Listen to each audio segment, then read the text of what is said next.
झेप मराठी, आरसा महाराष्ट्राचा। धुळे प्रशिक्षण केंद्रात प्रशिक्षणार्थ्याचा मृत्यू। रनिंग नंतर तब्येत खालवली, उपचारादरम्यान झाला मृत्यू।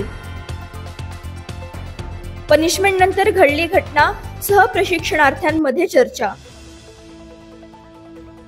धुळे येथील पोलीस प्रशिक्षण केंद्रात प्रशिक्षण घेत असलेल्या एका निवृत्त सैनिकाचा मृत्यू झाल्याने संपूर्ण परिसरात खळबळ उडाली आहे। 42 वर्षीय माजी सैनिक पंकज लक्ष्मणराव घावट हे 9 ऑक्टोबर 2024 पासून धुळे पोलीस प्रशिक्षण केंद्रात प्रशिक्षण घेत होते। ते सकाळी रोजच्या प्रमाणे 5:45 रनिंग साठी गेले, मात्र रनिंग नंतर परत येताना लेनिन चौकाजवळ त्यांची तब्येत बिघडली। त्यांनी आपल्या साथीदारांना याबद्दल सांगताच त्यांना तातडीने पोलीस व्हॅनने जिल्हा रुग्णालयात नेण्यात आले। डॉक्टरांनी तात्काळ उपचार सुरू केले, परंतु काही वेळातच डॉक्टरांनी त्यांना मृत घोषित केले। मृत्यूचे नेमके कारण शवविच्छेदन अहवालानंतर स्पष्ट होणार असल्याचे प्रशिक्षण केंद्राचे प्रमुख विजय पवार यांनी सांगितले।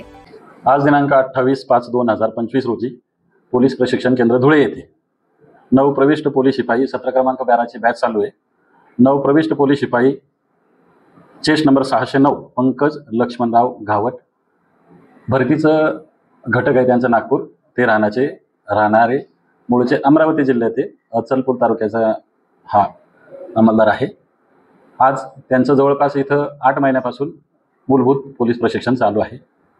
आज दिनांक 28 रोजी सकाळी रोड रन वॉक दरम्यान सदर विद्यार्थी हे कॅम्पसच्या बाहेर जाऊन वापस आले आणि गेटच्या जवळपास येत असताना त्याला थोडासा त्रास जाणवू लागल्याने त्याच्या मित्रांना त्याने सांगितलं की मला थोडा त्रास जाणवतोय। अशा पद्धतीने त्यांनी त्याला थांबवलं, बसवलं। लगेच आमची जी पोलीस व्हॅन होती तिथले जे अधिकारी होते त्यांना बोलवून घेतलं आणि अधिकाऱ्याने तात्काळ त्याला सिव्हिल हॉस्पिटल येथे दाखल केले। सिव्हिल हॉस्पिटल येथे दाखल केल्यानंतर डॉक्टरांच्या टीमने सांगितलं की सदर विद्यार्थी हा आपला रिस्पॉन्ड करत नाही आहे, तर यावरून सदर विद्यार्थ्यांची डेथ झाली असं डॉक्टरांनी सांगितलं आहे। पुढची जी प्रक्रिया आहे ती आता मेडिकल कॉलेज भाऊसाहेब हिरे वैद्यकीय महाविद्यालय या ठिकाणी ताबडतोब घटनास्थळी पत्रकारांनी धाव घेतली असता त्यांना प्रशिक्षण केंद्राच्या प्रवेशद्वारावरच रोखण्यात आले।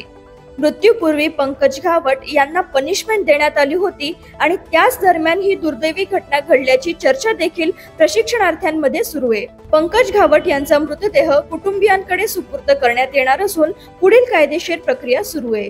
अशाच वेगळ्या आणि ताज्या बातम्यांसाठी पाहत रहा झेप मराठी, आरसा महाराष्ट्राचा। संपादक प्राध्यापक अनिल चव्हाण, धुळे।